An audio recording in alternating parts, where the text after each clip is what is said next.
नमो नमः। मनुस्मृति द्वितीय अध्याय 66वां श्लोक। अब इन संस्कारों को स्त्रियों पर किस तरह से लागू करना चाहिए इसके बारे में बताया जा रहा है।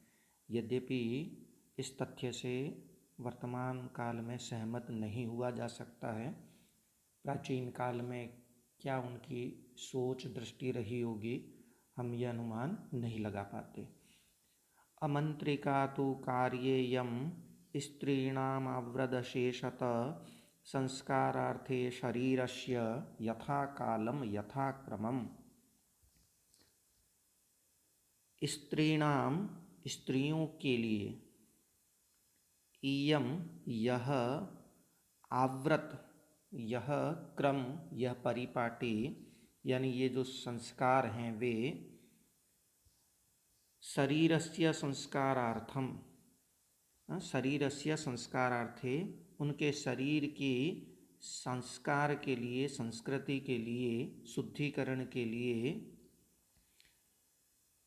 यथा कालम समय के अनुसार, यथा क्रमम और उचित क्रम के अनुसार, जो क्रम अब तक बताया उस क्रम के अनुसार, अशेषतः समस्त रूप से अमंत्रिका कार्या, अमंत्रिका बिना मंत्रों के कार्या करने चाहिए। तो ये बात सहमत होने योग्य नहीं लगी। दूसरी बात ये भी सहमति के योग्य नहीं है। हो सकता है यह मनुस्मृति में प्रक्षेप हो, बाद में किसी ने मिलाया हो। वैवाहिको विधि स्त्रीणाम संस्कारो वैदिक स्मृत पति सेवा गुरौ वास ग्रहार्थो अग्नि परिक्रिया। वैवाहिको विधि स्त्रीणाम संस्कारो वैदिक स्मृत पति सेवा गुरौ वास ग्रहार्थो अग्नि परिक्रिया।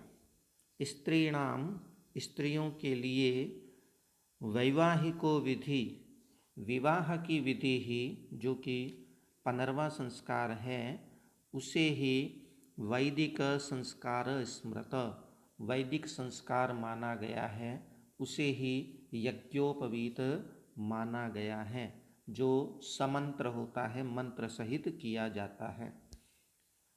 पति सेवा गुरौ वासः, और पति सेवा स्त्रियों के लिए पति की सेवा ही गुरौ वास, गुरुकुल में वास तथा ग्रहार्थ और घर का कार्य, गृह कार्य ही, घर का कार्य ही अग्नि परिक्रिया, अग्नि की सेवा मानी गई है।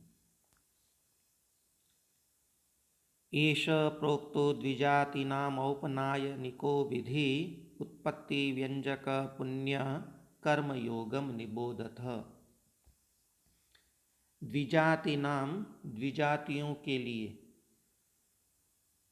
उत्पत्ति व्यंजक दूसरे जन्म को बतलाने वाली, पुण्य पवित्र, एष औपनायनिको विधि यह उपनयन संस्कार की विधि या यज्ञोपवीत संस्कार की विधि, प्रोक्त, प्रोक्त यानी कही गई, बताई गई, कर्म योगम निबोधत, अब जो है वो कर्म योग को निबोधत सुनो। कर्मयोग यानी उसके बाद के जो कार्य हैं, यज्ञोपवीत करने के बाद के, उपनयन संस्कार के बाद के जो कार्य योग हैं, उनको निबोधत सुने।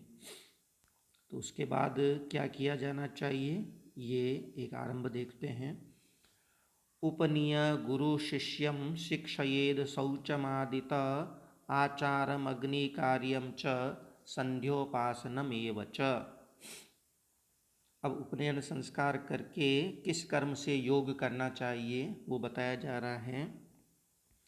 उपनीय गुरु शिष्यम शिक्षयेद शौचम आदित, गुरु शिष्यम उपनीय, शिष्य का उपनयन संस्कार करके, उसे जनेऊ धारण इत्यादि करवा करके, शिक्षयेत सिखाए, क्या सिखाए, शौचम आदित, आदित आदि से, आरंभ से, सब कुछ आरंभ से क्या क्या सिखाए?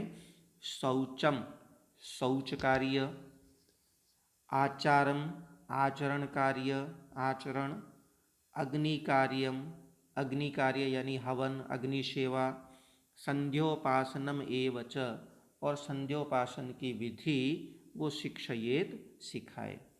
तो गुरु जो है वो शिष्यम उपनीय, शिष्य का उपनयन संस्कार करके आदित आरंभ से ही उसे शौच, आचरण, अग्नि कार्य यानी हवन, और संध्योपासन शिक्षयेत सिखाए।